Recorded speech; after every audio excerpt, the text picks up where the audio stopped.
ঈদ সামনে রেখে দিনভর ঘরমুখো মানুষের ঢল ছিল রাজধানীর কমলাপুর রেল স্টেশনে। ট্রেনের ভেতরে আসন তো দূরের কথা, অনেক বগিতে তিল ধারণের জায়গাও ছিল না, সঙ্গে ছিল ঝুঁকি ও ভোগান্তি। ট্রেনের শিডিউল ও মানুষের বাড়তি চাপ সামলাতে হিমশিম খেতে হয় রেলওয়ে কর্তাদের। তবে বাস টার্মিনালে ভিড় থাকলেও স্বস্তি ছিল। এভাবেই ঈদ উদযাপনে ট্রেনে চেপে রাজধানী ছেড়েছে মানুষ। দাঁড়িয়ে বাদুর ঝোলা হয়ে অথবা জীবনের ঝুঁকি নিয়ে ছাদে চড়েও গন্তব্যে ছোটে যাত্রীরা। উদ্দেশ্য একটাই, চেনা আঙিনায় প্রিয় মানুষদের সঙ্গে ঈদের আনন্দটুকু ভাগাভাগি করে নেয়া। সারা বছর কষ্টের কাজ করে যাতে বাড়ি থেকে সবার সাথে আনন্দ করতে পারি, বাচ্চা নিয়ে সারাদিন বাসার ভিতরে থাকে, সবার ঈদ করতে পারি। না হামের বইকে যদি কপালে থাকে তাহলে হইব।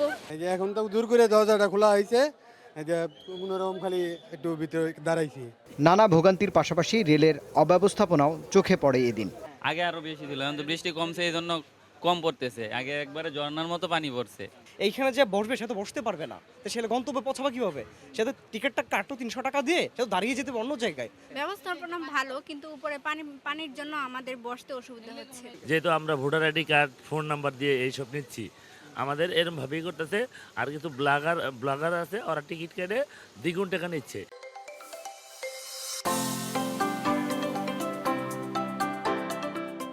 তবে নিরাপত্তা সহ অন্যান্য বিষয় নিয়ে সন্তুষ্ট রেলওয়ের কর্মকর্তারা। যাত্রী চাপ অনেক বেশি, প্লাস অনেক হেভি বৃষ্টিও হচ্ছে, তো এই কারণে স্টেশনগুলোতে একটু বেশি সময় লাগছে আমাদেরকে যাত্রীটা ওঠানামার জন্য।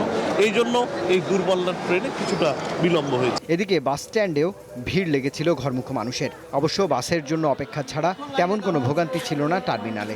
ঈদ করার আনন্দটা একটা অন্যরকম অনুভূতি, হ্যাঁ, এই জন্যই যাওয়া আর কি। ভয় লাগলেও কিছু করার নাই, এখন যাইতে হবে। রোজাই দেওয়া যাওয়া হয়েছে না, এবার না গেলে আর হয় না, বাপ মা আছে। এবার বাড়তি ভাড়া নেয়ার অভিযোগ একেবারেই কম। রুবায়েত হাসান, দীপ্ত সংবাদ, ঢাকা।